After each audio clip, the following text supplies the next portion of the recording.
Салаваттың фазилети. Бисмиллахир-рахманир-рахим. Bir ibadetçil adam Пайғамбар саллаллаху алейхи вассаламды түшінде көріп, Пайғамбар саллаллаху алейхи вассаламдың алдына келсе, Расулуллах саллаллаху алейхи вассалам аға қарабай қойды. Ал киши айтады: "О Аллахтың елшісі, сіз маға ачуланып жатасыз ба?" Расулуллах саллаллаху алейхи вассалам "Жоқ" деп жооп береді. "Анда мені танымай жатасыз ба? Мен паланчы үмметіңіз болам ғой."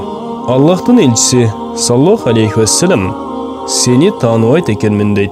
Ал киши айтады: "Мен алымдардан ұқчелем, алар айтышат эле. Пайғамбар саллаллаху алейхи вассалам үмметтерін ата-ене, баласын таныгандан да жақшырақ таныйт."